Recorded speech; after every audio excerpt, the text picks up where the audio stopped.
Helena,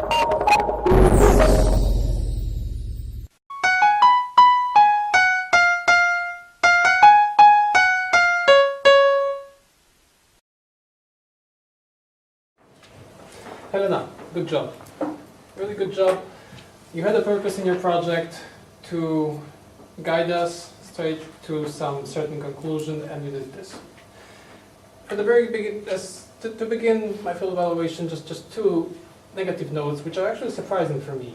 First, you appeared nervous, and you appeared more nervous than at your previous speech, which surprised me a bit. Yes, it should be going forward rather than backward, but you told me you had a rough week, overworked and stuff, so I guess that was that thing. But I'm mentioning it because it was part of the project. Yes, knowing your purpose should boost your confidence, and you should appear better and better on stage. Second negative was you used notes more extensively actually than last time.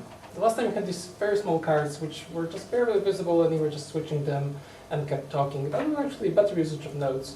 For this particular project, you were asked to just leave notes completely, or at least strive, I think that's the expression there, to not use notes. So these things need working on. Your confidence here on stage and your note use. Now for plenty of good stuff. You started very well. You defined us in a very good introduction. You defined us the purpose. The purpose was general one was inspiration, but maybe a bit of persuasion, but inspiration and persuasion are well connected with each other. Persuasion is just a bit stronger, inspiration is the softer way to convince people to do things. The specific one, well, maybe a bit hard to grasp completely, but those, I believe, see beyond their failures and don't value success too much, because often don't value success so much more than failure, because a failure is sometimes success, which is just redefined in a way. And then you went on into the body, and when you want to inspire people, then the best way to inspire is usually to tell stories of other people who did something, who reached something. And you told us 3 stories.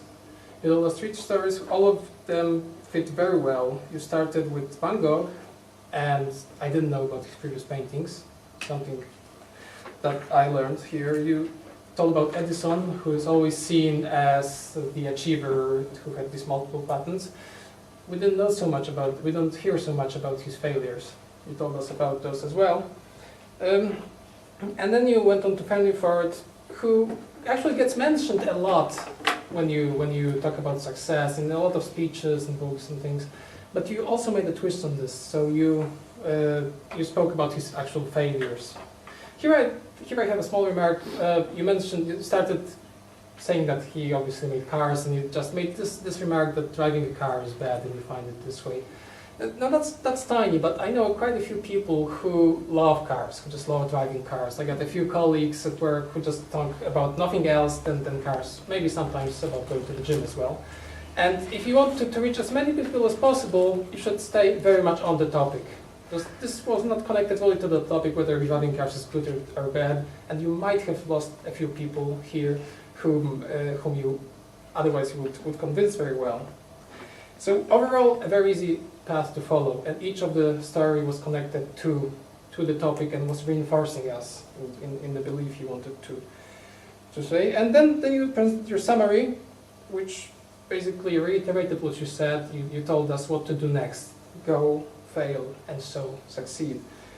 I say, and here you mentioned some name of someone, and when you mention someone who is generally not so known as Van Gogh and Ford and Edison, you might want to start with his short introduction, who he or she is, and then mention the name.